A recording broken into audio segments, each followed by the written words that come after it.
ونستغفره ونؤمن به ونتوكل عليه ونعوذ بالله من شرور أنفسنا وسيئات أعمالنا من يهده الله فلا مضل له ومن يضلله فلا هادي له وأشهد أن لا إله إلا الله وحده لا شريك له وأشهد أن محمدا عبده ورسوله أما بعد فإن أصدق الحديث كتاب الله وخير الهدي هدي محمد صلى الله عليه وسلم وشر الأمور محدثاتها وكل محدثة بدعة وكل بدعة ضلالة وكل ضلالة في النار.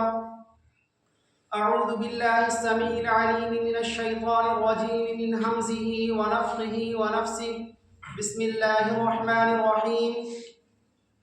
يا أيها الناس اتقوا ربكم الذي خلقكم من نفس واحدة وخلق منها زوجها وبث منهما رجالا كثيرا ونساء واتقوا الله الذي تساءلون به والأرحام إن الله كان عليكم رقيبا. يا أيها الذين آمنوا اتقوا الله وقولوا قولا سديدا يصلح لكم أعمالكم ويغفر لكم ذنوبكم ومن يطع الله ورسوله فقد فاز فوزا عظيما. أما بعد. بسم الله الرحمن الرحيم. قاف والقرآن المجيد بل عجبوا أن جاءهم منذر منهم فقال الكافرون هذا شيء عجيب أإذا متنا وكنا ترابا ذلك رجع بعيد قد علمنا ما تنقص الأرض منهم وعندنا كتاب حفيظ بل كذبوا بالحق لما جاءهم فهم في أمر مريج أفلم ينظروا إلى السماء فوقهم كيف بنيناها وزيناها وما لها من فروج والأرض مددناها وألقينا فيها رواسي وأنبتنا فيها من كل زوج بهيج تبصرة وذكرى لكل عبد منيب ونزلنا من السماء ماء مباركا فأنبتنا به جنات وحب الحصيد والنخل باسقات لها طلع نضيد رزقا للعباد وأحيينا به بلدة ميتا كذلك الخروج كذبت قبلهم قوم نوح وأصحاب الرس وثمود وعاد وفرعون وإخوان لوط وأصحاب الأيكة وقوم تبع كل كذب الرسل فحق وعيد أفعينا بالخلق الأول بل هم في لبس من خلق جديد. وقال الله تبارك وتعالى في كلامه المجيد. بسم الله الرحمن الرحيم. ولقد أرسلنا رسلا من قبلك وجعلنا لهم أزواجا وذرية رب اشرح لي صدري ويسر لي أمري واحلل عقدة من لساني يفقهوا قولي اللهم رب زدني علما وارزقني فهما. تمام تر قسم کی تعریف و توصیف حمد و ثنا کبریائی بڑائی بزرگی و پاکیزگی تعریف و ستائش تمام مخلوقات کی بندگی کا اکیلا مستحق خالق کائنات مالک ارض و سما اللہ رب العالمین کے لیے لائق و سزاوار ہے. وہی پروردگار عالم ہے. اسی نے ہمیں اور آپ کو اور ساری انسانیت کی تخلیق بخشی. اللہ رب العالمین اکیلا ہے اور تنہا ساری دنیا کی نگرانی ہر آن ہر لمحہ فرما رہا ہے. اور اللہ رب العالمین نے اپنی تعلیمات کو ساری انسانیت کے لیے عام فرمایا اور اس کام کو پائے تکمیل تک پہنچانے کے لیے ہر زمانے کے اندر نبی رسول اور پیغمبر کا سلسلہ جاری فرمایا تھا. اللہ رب العالمین کے تمام برگزیدہ انبیاء کرام پر درود و سلام کا نزول ہو.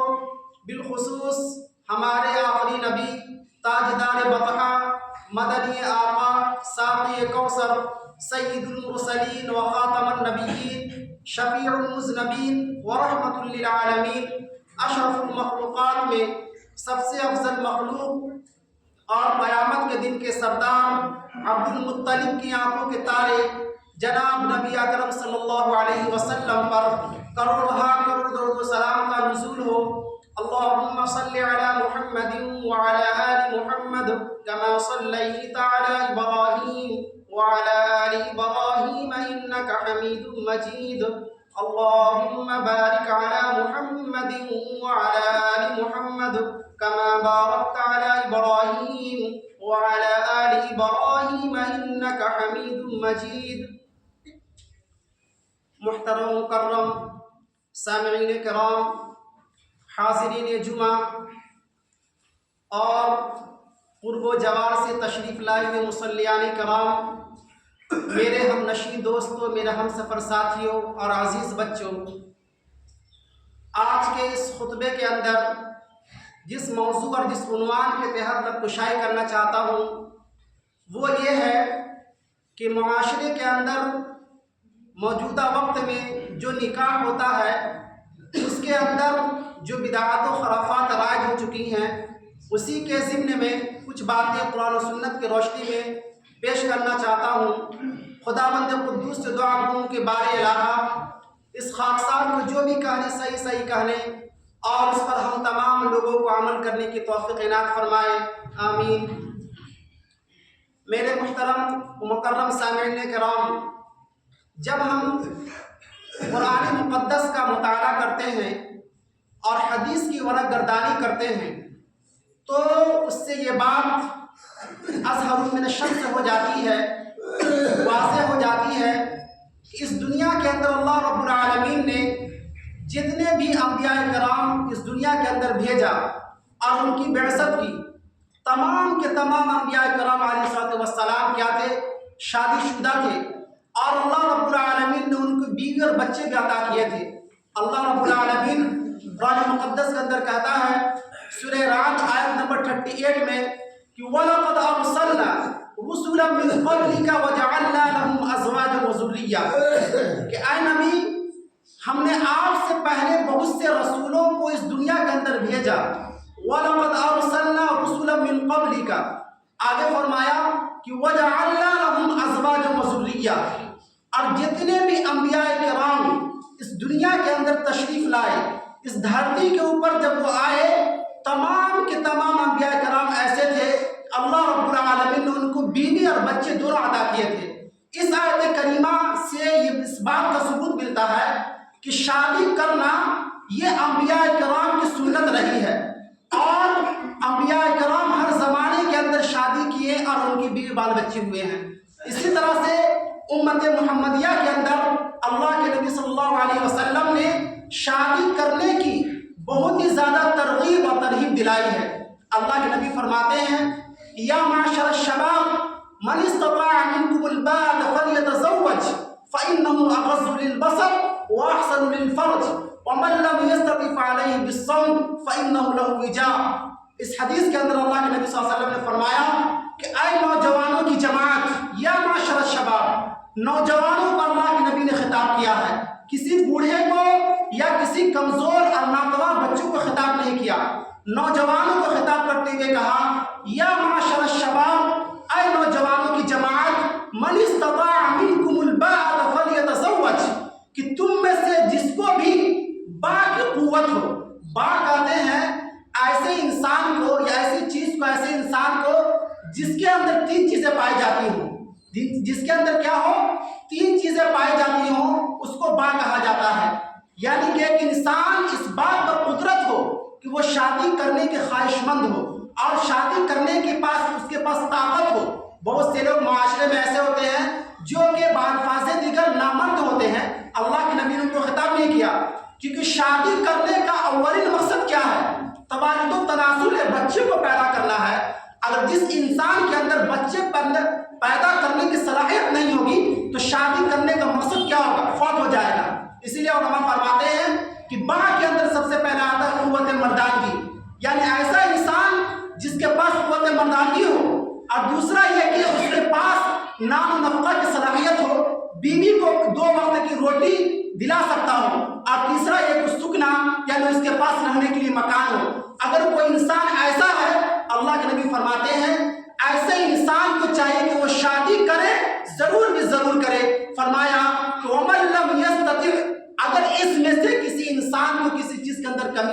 فرمایا کہ فعلیہ بالصوم، اس کو چاہیے کہ وہ روزہ رکھا کرے، فإنہ اغض للبصر واحسن للفرج، کیونکہ روزہ رکھنا یہ انسان کی شرمگاہوں کی حفاظت کرتا ہے، اس کی آنکھوں کی حفاظت کرتا ہے۔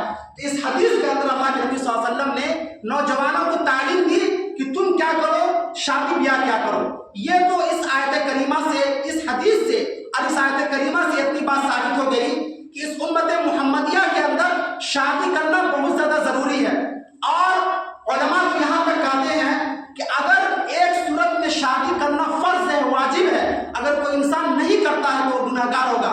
وہ صورت یہ ہے، وہ شرط یہ ہے کہ ایک انسان جو ہے، ایک انسان جس کے پاس مال و دولت ہو، روپیہ پیسہ ہو اور اس کے پاس مکان بھی ہو، ایسا انسان جس کے پاس مکان ہو اور مال و دولت ہو، اور اس انسان کو اس بات کا خدشہ ہو کہ اگر ہم شادی نہیں کریں گے تو گناہ میں ملوث ہو جائیں گے، علماء کرام کہتے ہیں کہ ایسے شخص کے اوپر شادی کرنا فرض ہے، واجب ہے۔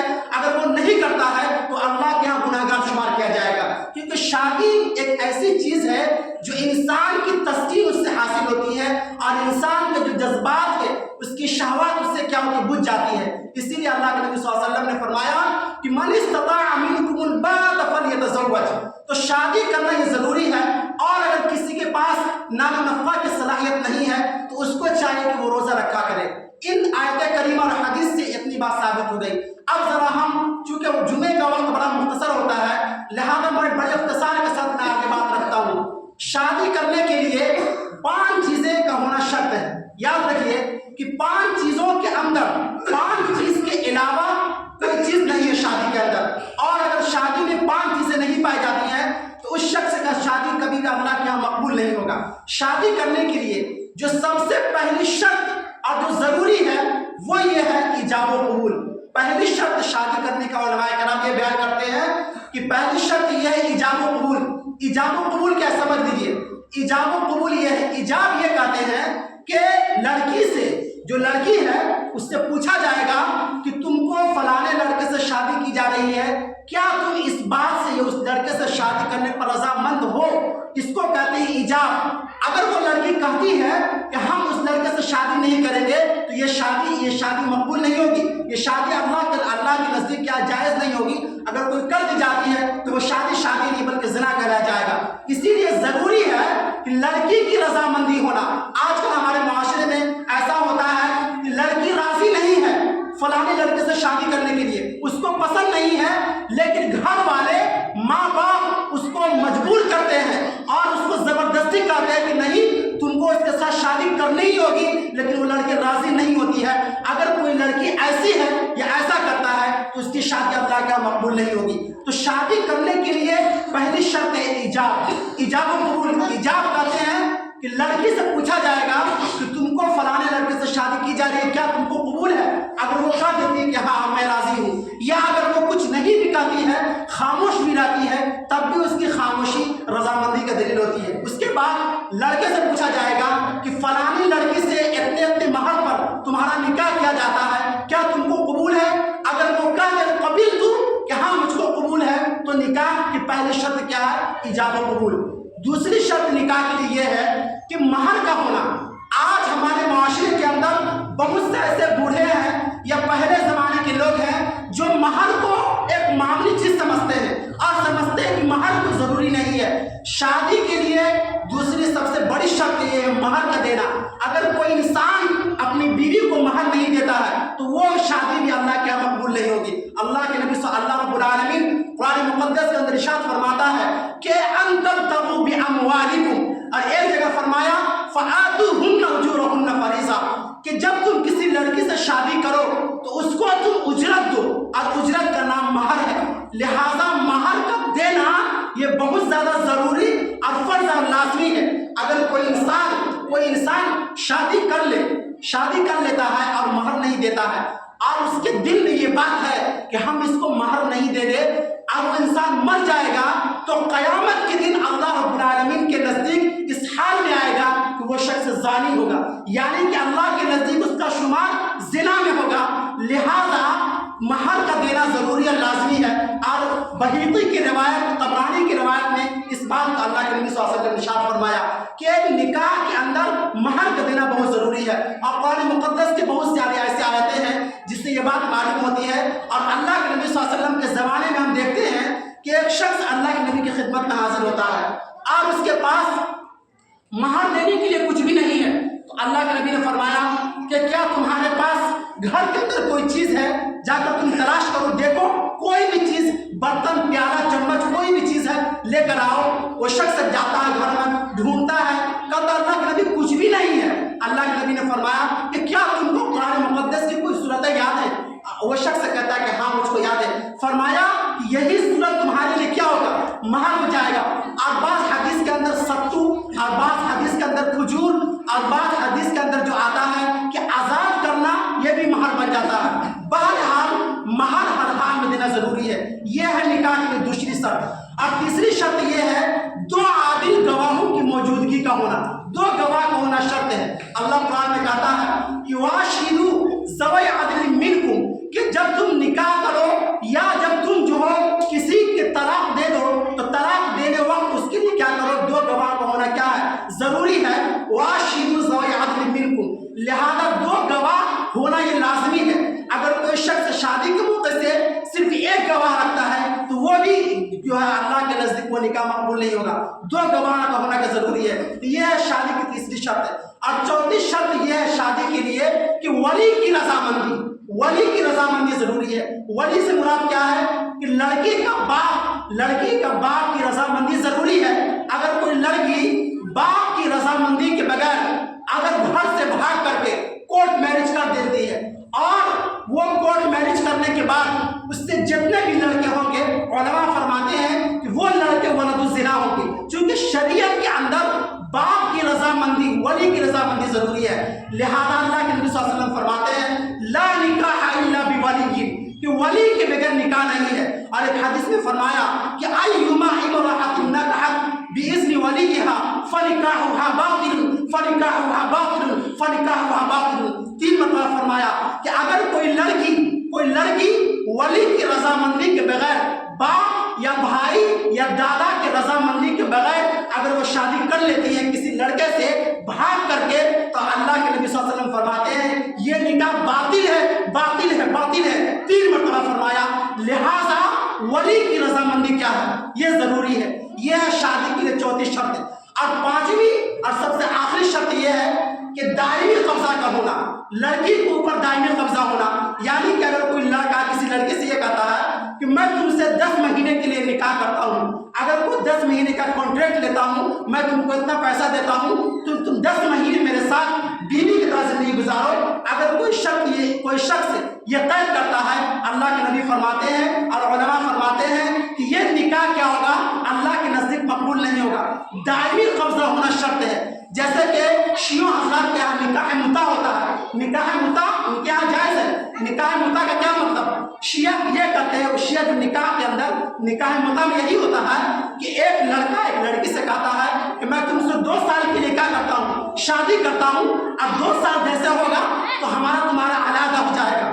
تو یہ شادی اللہ کے نزدیک اور اسلام کے اندر معتبر نہیں ہے۔ شادی کرنے کے لیے ضروری ہے کہ لڑکی کا دائمی قبضہ، یعنی جب تک آپ اس دنیا کے اندر زندہ رہیں گے اس لڑکی کو اپنے ساتھ رکھیں گے اور وہ آپ کی بیوی بن کر رہے گی۔ تو نکاح کرنے کے لیے 5 شرطیں، یہ 5 شرطیں پائی جاتی ہیں تو نکاح اللہ کیا مقبول ہوگا۔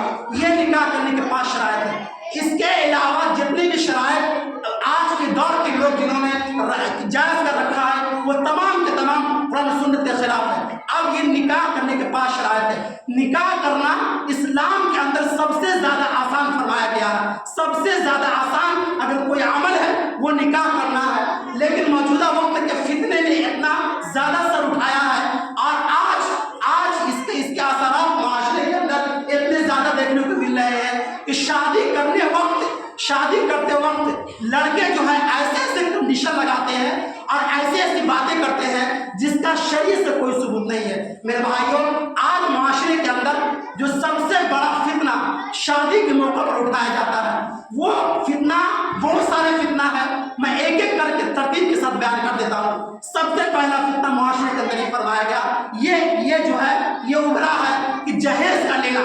بعض ہمارے بھائی یہ کہتے ہیں کہ اگر تم ہم کو 2 لاکھ روپے نہیں دو گے تو ہم تم سے شادی نہیں کریں گے، اگر تم بائک نہیں دو گے تو ہم تم کو شادی کریں گے۔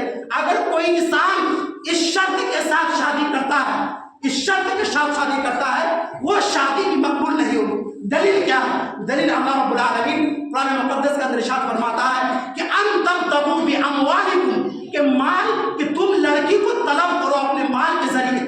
اللہ نے قرآن کے اندر مال کی اضافت مردوں کی طرف کی ہے، نہ کہ عورتوں کی طرف۔ کیا مطلب؟ شادی میں جو پیسہ کون خرچ کرے گا؟ لڑکی بھی 1 روپیہ خرچ نہیں کرے گی، شادی کا پورا خرچ لڑکا اٹھائے گا، لڑکی کے اوپر کوئی بھی ذمہ داری نہیں عائد ہوتی ہے۔ اگر کوئی انسان ایسا کرتا ہے، لڑکی سے جہیز کا مطالبہ کرتا ہے، تو وہ مال جو اس نے جہیز کے نام پر لڑکی سے ٹھگا اور لڑکی کے باپ نے جو خون پسینے سے پیسہ کمایا تھا، اگر اس کو لیتا ہے تو یاد رکھیے یہ مال حرام ہے، حرام ہے، حرام ہے۔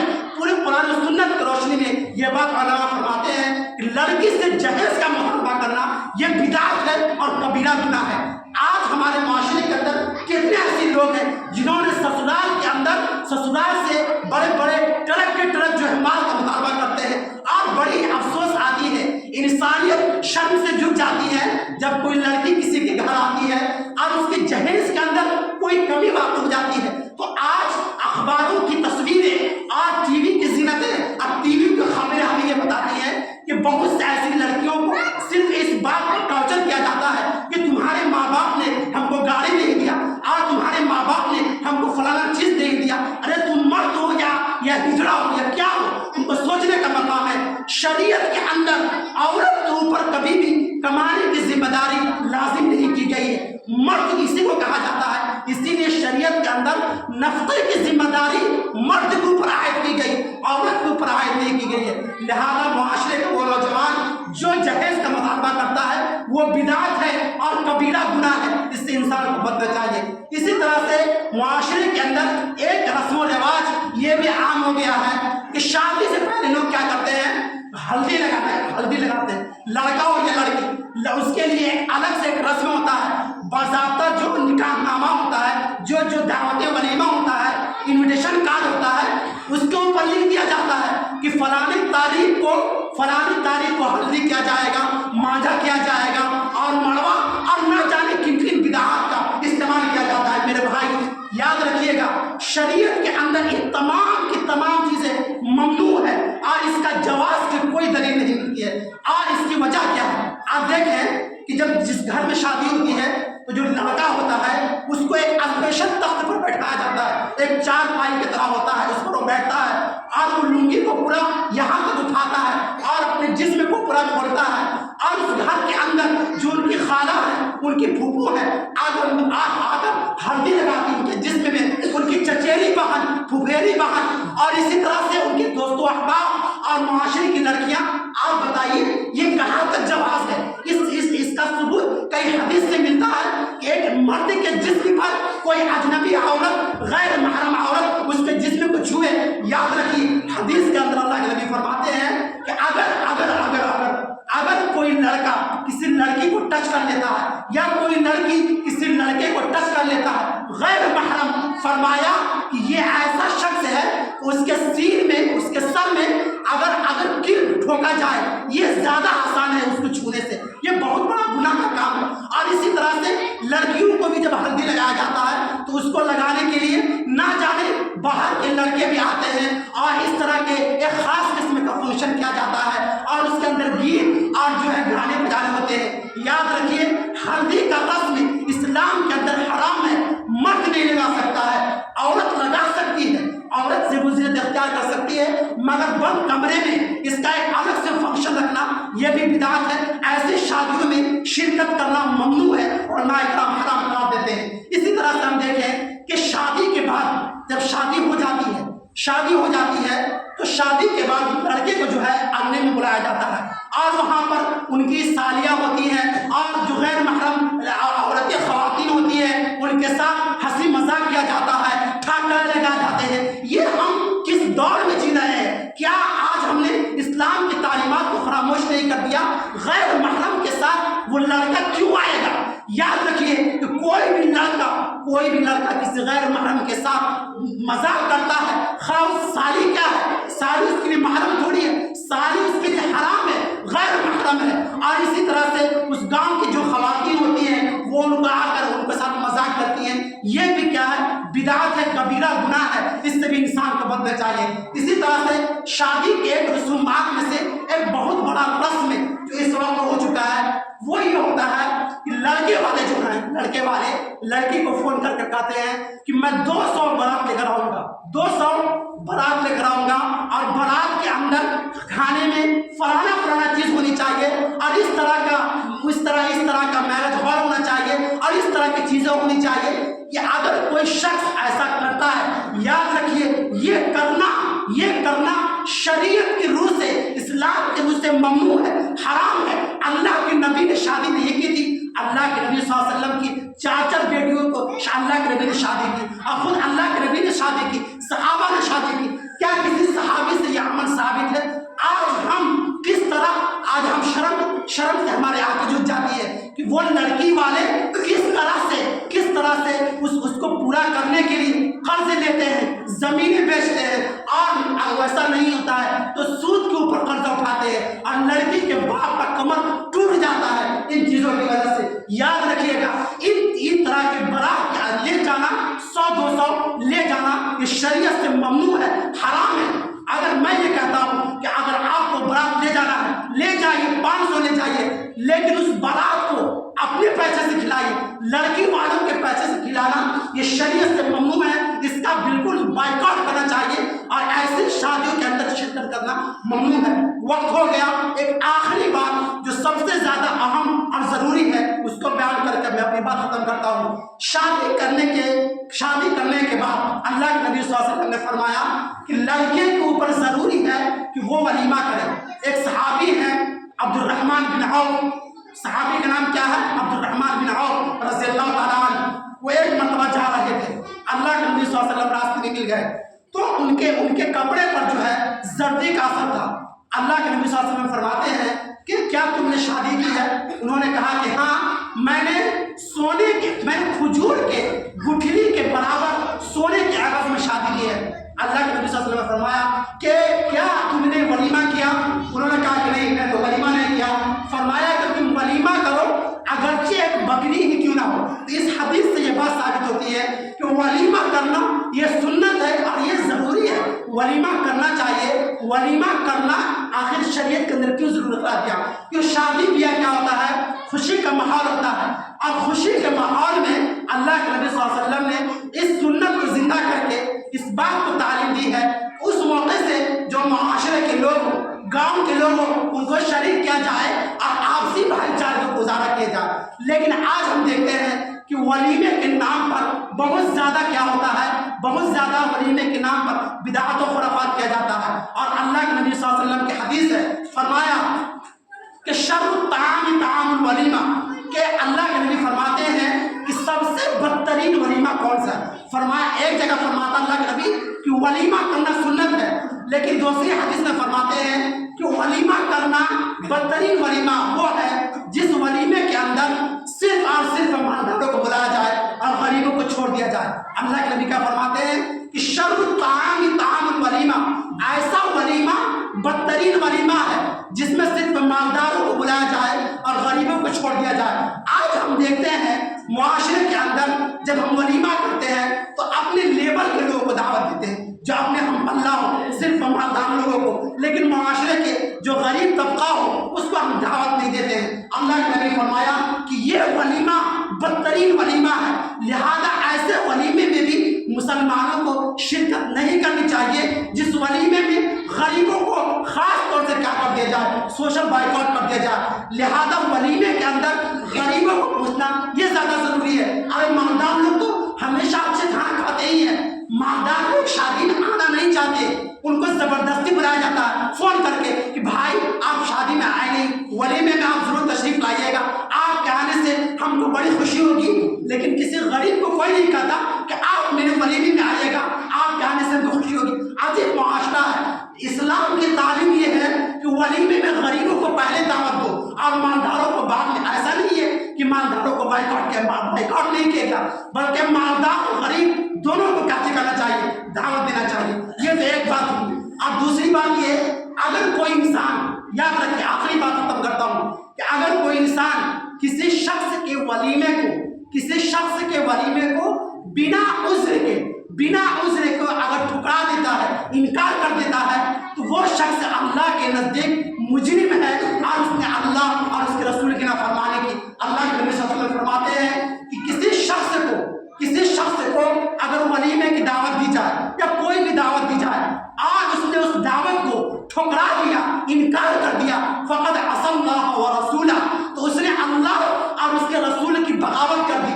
لیکن آج ہم معاشرے کے اندر دیکھتے ہیں، معاشرے کے اندر ہم یہ بات دیکھتے ہیں روزمرہ کی زندگی میں، جیسے مثال کے طور پر جیسے میری شادی ہو رہی ہے اور ہم نے ان کو بھی دعوت دی، اب کیا ہے، ان کو ان سے دشمنی ہے اور ان سے دشمنی ہے۔ یہ مجھ سے کہتے ہیں کہ اگر تم اس کو دعوت دو گے تو ہم تمہارے شادی میں ولیمے میں نہیں آئیں گے، تمہاری دعوت کو انکار کرتے ہیں۔ یہ کہتے ہیں کہ اگر تم اس کو دعوت دو گے تو ہم تمہارے ولیمے کا انکار کرتے ہیں۔ یاد رکھیے، اس طرح کا انکار کرنا یہ اسلام کے اندر ممنوع ہے، حرام ہے۔ شادی کے اندر ولیمے کی دعوت کو بنا اس نے شریک آپ انکار نہیں کر سکتے، لیکن آج بہت سے لوگ کیا ہے، انکار کر دیتے ہیں کہ تم نے فلاں کو کیوں دعوت دیا، لہذا ہم نہیں آئیں گے۔ ارے تم کون ہوتے ہو؟ تم نے اگر ولیمے کی انکار نہیں کیا بلکہ تم نے خلاف ورزی کی اللہ اور اس کے رسول کی، تم نے نبی کی تعلیم کو اپنے پیروں تلے رون دیا۔ آج ہم کس معاشرے کے اندر جی رہے ہیں؟ یقیناً بڑی شرمندگی ہوتی ہے ایسے معاشرے میں جہاں سنت کی ادنا سی رمق باقی نہیں ہے، سنت کی بو نہیں آتی ہے اور ہزاروں قسم کے خرافات کرتے ہیں۔ لہذا وقت ہو گیا ان تمام باتوں کا خلاصہ کلام اور لباب یہ ہے کہ نکاح اسلام کے اندر سب سے زیادہ آسان ہے اور سب سے زیادہ سہل ہے۔ اس سے زیادہ آسان نکاح کسی بھی مذہب اور دھرم کے اندر رہی۔ آپ کو معلوم ہونا چاہیے کہ یہ جو جہیز کا جو رسم ہے یہ صرف ملک ہندوستان اور پاکستان اور بنگلہ دیش بر صغیر کے اندر پایا جاتا ہے۔ اس کے علاوہ کسی اور ملک میں چلے جائیے، سعودی عربیہ کے اندر، قطر کے اندر، دبئی کے اندر، ان تمام ممالک میں جہیز کا رسم اور جہیز کا تصور نہیں ہے۔ دراصل جہیز لینا یہ ہندوانہ رسم ہے، ہندوانہ تہذیب ہے۔ آج چونکہ اس ملک کے اندر اکثریت کس کی ہے؟ ہندو کی ہے، اور یہ بات بالکل صحیح بات ہے کہ ہم لوگ بھی پہلے کیا تھے، اس ملک کے اندر ہندو تھے، بعد میں ہم نے اسلام کو قبول کیا، لہذا ہندوانہ کچھ رسمیں آج ہمارے اندر آ گئی ہے۔ اور جہیز لینا یہ ہندوانہ رسمیں ہیں، ہندوانہ تہذیب ہے، ہندوانہ ثقافت ہے، مسلمانوں کی تہذیب اور مسلمانوں کی ثقافت نہیں ہے۔ لہذا ان چیزوں سے مسلمانوں کو بالکل کنارہ کش ہونا چاہیے اور آپس میں مل جل کر رہنا چاہیے۔ ہمیشہ میرے بھائیوں یاد رکھیے گا ایک حدیث بیان کرتا ہوں کہ اللہ کے نبی صلی اللہ علیہ وسلم فرماتے ہیں کہ اگر کوئی انسان کسی انسان سے 3 دن سے زیادہ بات نہیں کرتا، کتنا؟ 3 دن سے زیادہ بات نہیں کرتا ہے، اور وہ بندہ اسی حال میں مر جاتا ہے، اللہ کے نبی صلی اللہ علیہ وسلم فرماتے ہیں یہ شخص کیا ہے، قیامت کے دن اللہ رب العالمین کے نزدیک گناہگار کیا ہوگا؟ اٹھایا جائے گا۔ لہذا آج ہمارے معاشرے کے اندر جو عارضی خدمشار ہو گیا ہے اور شادی بیاہ کے موقع پر ہم لوگ ایک دوسرے کی دعوت کو قبول نہیں کرتے ہیں اور صرف اس بنیاد کے اوپر ترک کر دیتے ہیں کہ تم نے فلانے کو دعوت دیا، فلانے کو کیوں نہیں دیا، ہم اس میں شریک نہیں ہوں گے۔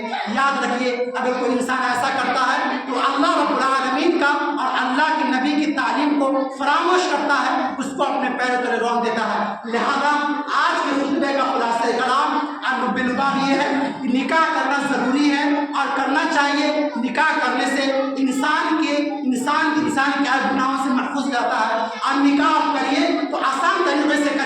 اور نکاح کرنے کے بعد ولیمہ جو کیجیے اس میں سب کو شریک کرنے کی، شرکت کرنے کی دعوت دیجیے۔ آخر میں اللہ رب العالمین سے دعا کرتا ہوں کہ بار الہ ہم تمام مسلمانوں کو کہنے سننے سے زیادہ اس پر عمل کرنے کی توفیق عطا فرمائے۔ آمین وآخر دعوانا الحمد للہ رب العالمین۔